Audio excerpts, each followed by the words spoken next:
Cartoon TV. बहुत समय पहले धूमपुर नाम का एक प्राचीन जंगल था।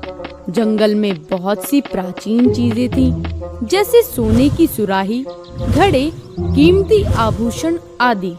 जंगल में सब कुछ ठीक चल रहा था। फिर अचानक जंगल में चोरियां होने लगी। चीकू नाम का एक बंदर अजूबा नाम के काले घोड़े के साथ मिलकर जंगल की सभी प्राचीन चीजें चुरा रहा था। चीकू का दिमाग बहुत तेज था और अजूबा बहुत तेज दौड़ता था, इसीलिए धूमपुर के सैनिक उन्हें पकड़ नहीं पाते थे। एक दिन जंगल के राजा शेर बब्बर सिंह ने अपनी सबसे भरोसेमंद मंत्री बुद्धिमा लोमड़ी को बुलाया और उससे कहा, बुद्धिमा, जंगल में हो रही प्राचीन चीजों की चोरी के बारे में तो तुमने सुना ही होगा। तुम्हें जल्द से जल्द इस चोर को पकड़कर इन चोरियों को रोकना होगा। आप चिंता ना करें महाराज, मैं जल्द ही उस चोर को पकड़कर ये सारी चोरियां रोक दूंगी। ऐसा कहकर बुद्धिमा लोमड़ी वहाँ से चली गई। अगले दिन से ही बुद्धिमा ने सब जगह सैनिकों को लगा दिया और जंगल की कड़ी सुरक्षा कर दी। दूसरी तरफ चीकू बंदर अपना अगला शिकार ढूंढ चुका था। अगली चोरी हम जंगल के राजा गब्बर सिंह के यहाँ करेंगे। गब्बर सिंह के यहाँ से? हाँ, गब्बर सिंह का मुकुट 200 साल पुराना है। वो इतना कीमती है कि गब्बर सिंह खुद उसे कभी कभी पहनता है और हमेशा उसे अपने महल में संभाल कर रखता है। लेकिन वो जंगल का राजा है, हम उसके सैनिकों से बचकर इसे चुराएंगे कैसे?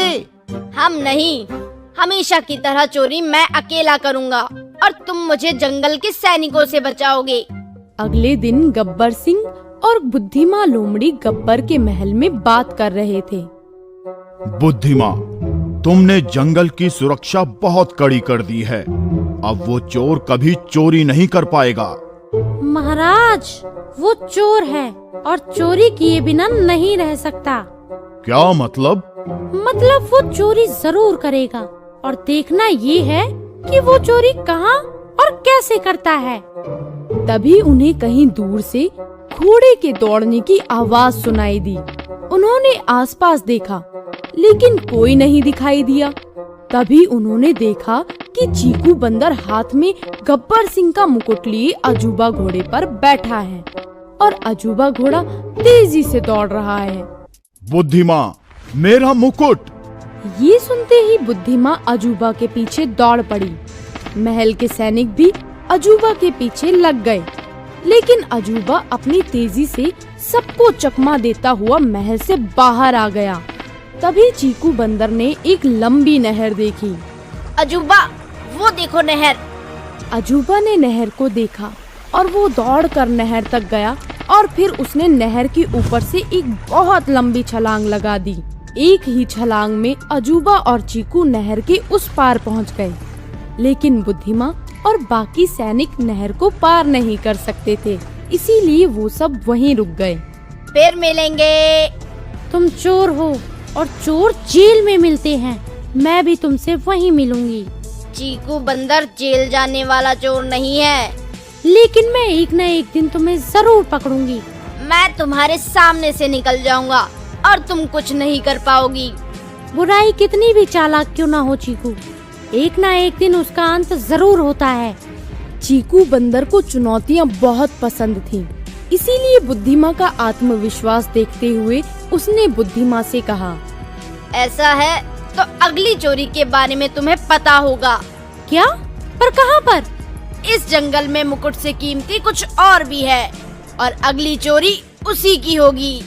ऐसा कहकर अजूबा और चीकू वहाँ से चले गए। जब बुद्धिमा खाली हाथ गब्बर सिंह के पास पहुँची तो गब्बर सिंह ने उससे गुस्से में कहा, बुद्धिमा, तुम जानती हो मेरा मुकुट कितना कीमती है, फिर तुम्हारे रहते मेरा मुकुट चोरी कैसे हुआ? महाराज, इन चोरियों को रोकने के लिए हमें चोर की तरह सोचना होगा। क्या मतलब? इस चोर को पकड़ना आसान है, लेकिन इस चोर के साथ एक घोड़ा भी है जो बहुत तेज दौड़ता है। इसीलिए इस चोर को पकड़ने के लिए मुझे एक तेज दौड़ने वाले घोड़े की जरूरत पड़ेगी। तुम्हें जो करना पड़े वो करो, लेकिन जल्द से जल्द इस चोर को पकड़ो। जी महाराज। वहाँ से निकलकर बुद्धिमा सीधी बादल घोड़े के पास आ गई। बादल घोड़ा बहुत तेज दौड़ता था और उसे बोलने की बहुत आदत थी।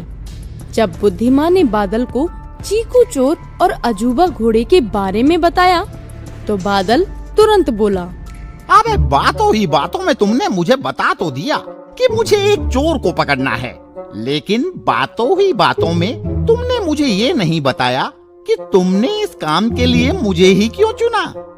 वैसे देखा जाए तो बातों ही बातों में तुमने मुझे बता तो दिया ही है कि वो चोर घोड़ा बहुत तेज दौड़ता है और तुम्हें एक बहुत तेज दौड़ने वाले घोड़े की जरूरत है, और मैं भी तुम्हें बातों ही बातों में बता दूं कि तुम सही जगह पर आई हो, क्योंकि मुझसे तेज कोई नहीं दौड़ सकता। बादल, क्या तुम उस चोर को पकड़ने में मेरी मदद करोगे? जरूर, यही तो मैं तुम्हें बातों ही बातों में समझाने। ठीक है, लेकिन उससे पहले मुझे ये पता लगाना होगा कि अगली चोरी कहाँ होगी। ये कहकर बुद्धिमा वहाँ से चली गई, पर अब भी उसके मन में चीकू बंदर का सवाल चल रहा था। महाराज के मुकुट से ज्यादा कीमती और क्या हो सकता है? तभी बुद्धिमा को कुछ याद आया और वो अपने घर चली गई। अगली सुबह बुद्धिमा और बादल हाथियों के झुंड के पास गए। उन्हें आता देख हाथियों के सरदार गजराज सिंह ने बुद्धिमा से पूछा, बुद्धिमा, तुम यहाँ क्या कर रही हो? गजराज, सारा जंगल जानता है कि 300 साल पहले आसमान से एक पत्थर इस जंगल पर आ गिरा था। तब से तुम सब हाथी उस आसमानी पत्थर की देखरेख कर रहे हो। उस चीकू चोर ने मुझे चुनौती दी है कि वो महाराज के मुकुट से भी कीमती चीज चुराने वाला है, और इस जंगल में उस पत्थर से ज्यादा कीमती और कुछ नहीं है। इसीलिए चीकू चोर उस पत्थर को जरूर चुराने आएगा। अगर ऐसा है तो आने दो उस चोर को। हम हाथी सदियों से उस आसमानी पत्थर की देखरेख कर रहे हैं। हमारे होते हुए उसे कुछ नहीं हो सकता। लेकिन गजराज बुद्धिमा की पूरी बात होने से पहले ही उसे टोकते हुए कड़ी आवाज में बोला, बुद्धिमा, तुम उस पत्थर के आसपास भी नहीं आ सकती। अगर फिर भी तुम कुछ करना ही चाहती हो तो तुम किले के बाहर से आसमानी पत्थर की सुरक्षा कर सकती हो। ठीक है गजराज, मैं किले के बाहर से ही आसमानी पत्थर की सुरक्षा करूंगी। ऐसा कहकर वो सब किले पर पहुँचे। बुद्धिमा और बादल किले के बाहर ही रुक गए और गजराज हाथी किले के अंदर चला गया। किले के अंदर आसमान की तरह एक नीला और चमकदार पत्थर रखा था और 4 हाथी उसके आसपास खड़े उसकी सुरक्षा कर रहे थे। बाहर बुद्धिमा, बादल और बाकी सैनिक भी अपनी अपनी जगह ले चुके थे। आने दो उस चीकू बंदर को, देखते हैं इतनी सुरक्षा में वो किले के अंदर कैसे पहुंचता है। लेकिन चीकू बंदर पहले से ही किले के अंदर पहुंच चुका था।